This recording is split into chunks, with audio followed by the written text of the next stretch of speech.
So today we have this pumpkin soap dispenser.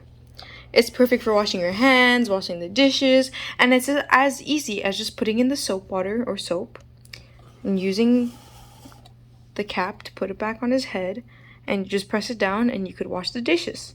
So let's go ahead and try it out. In the box you actually get a little pig sponge, which is really cute, and you activate it with water, and you also get the actual soap dispenser.